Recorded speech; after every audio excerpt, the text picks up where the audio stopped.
It's David Harder with Workskunk.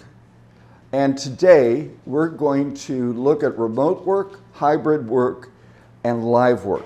You remember that one?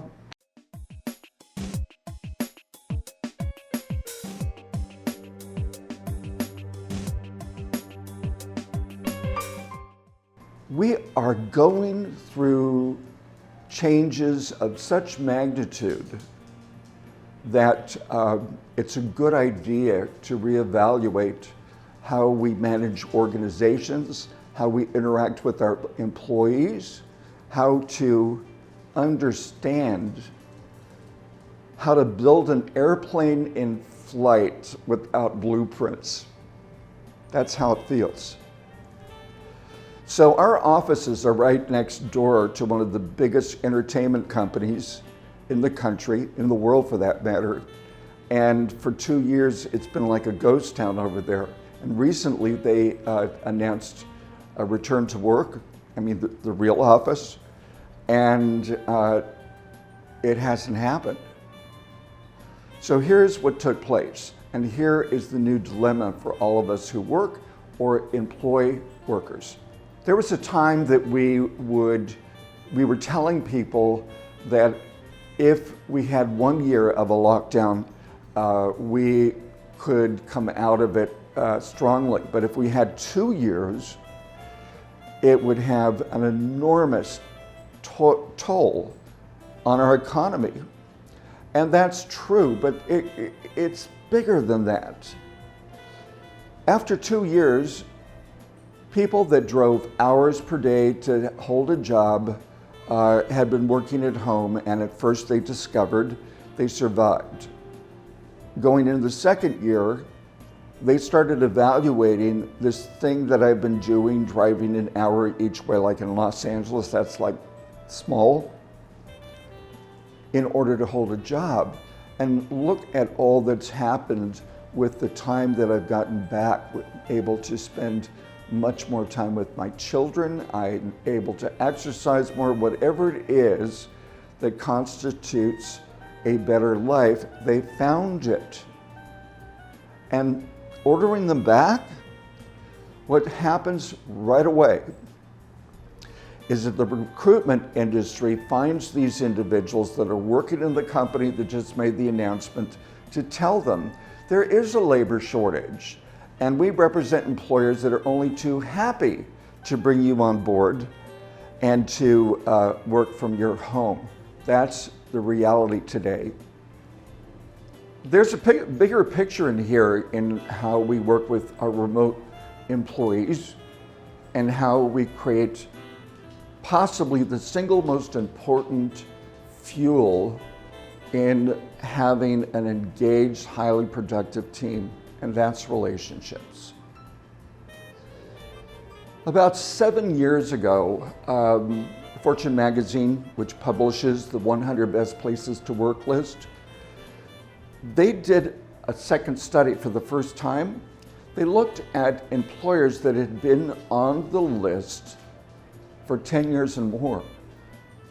And they explored what they were doing differently than everyone else. And what they found was these companies mindfully set up strategies to bring people together and help them communicate and build relationships.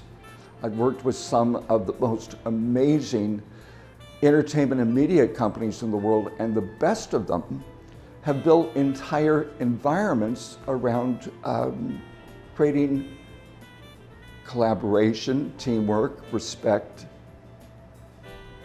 And yet, so many of our organizations were already treating their employees as untrustworthy. Think about it. In the Industrial Revolution, we plugged bolts in holes. Our value was measured on how many bolts we could put in a hole in an hour.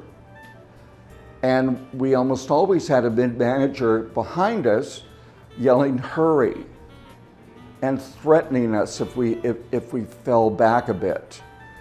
Not really a good environment for thinking.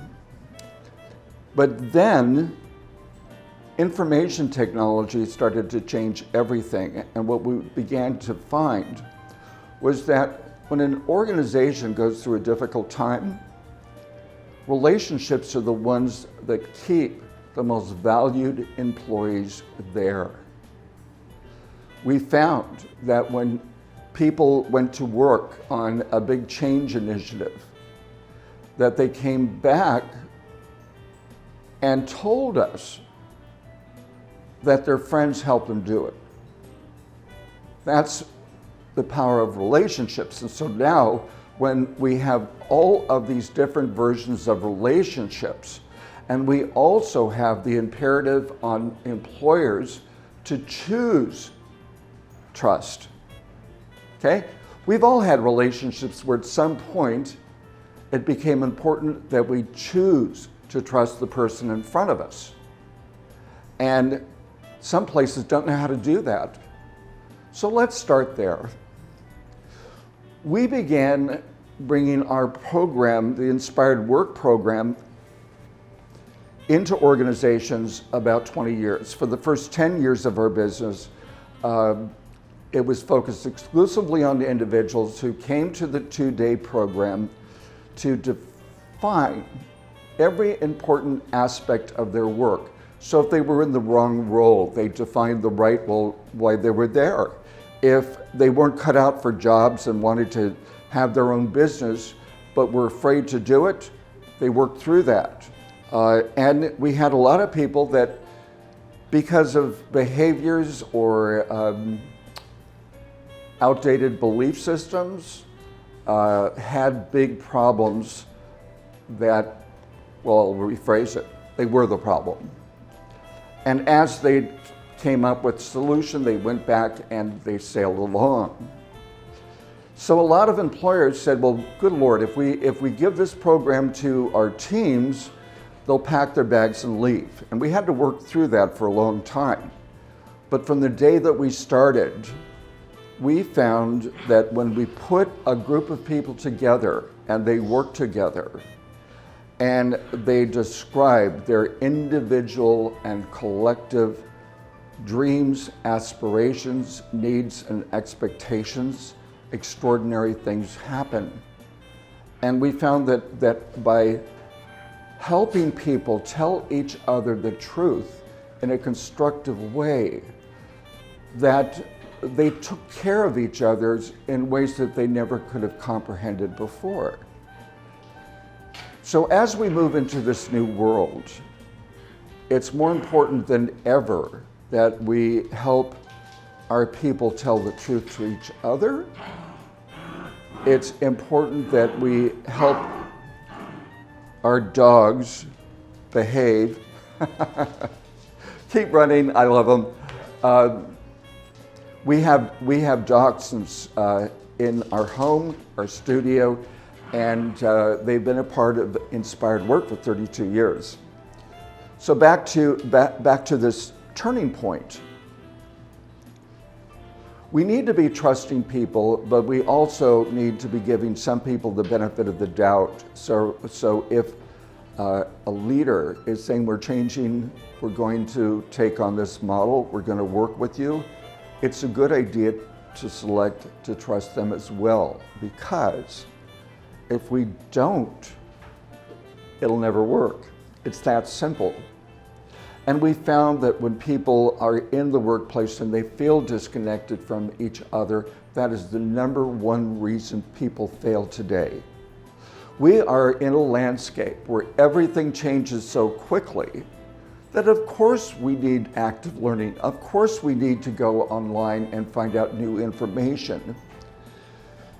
But it's even more important to find the people that we can go to for answers, or to come up with a collective strategy. And when we hide from each other, which is the new danger, it doesn't happen. You know, people develop these deeper and deeper silos, and then they don't feel that connected anymore to the business, and someone comes along and says, "Have I got a package for you?" That's today's scenario.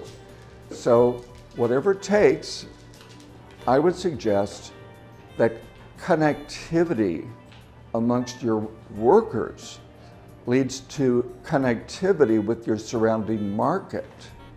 And as we learn the meaning of connectivity, we also build a community of organizations and people that are like us, that are able to offer each other solutions before it's too late. That's the new landscape, and I'm really glad that you joined us today. Subscribe to workskunkTV and you'll get information all the time, and you'll get tips of the day every day. And if you want access to our solutions for work, whether you're on your own or you're an employer, go to workskunk.com and you get free membership to everything. See you soon.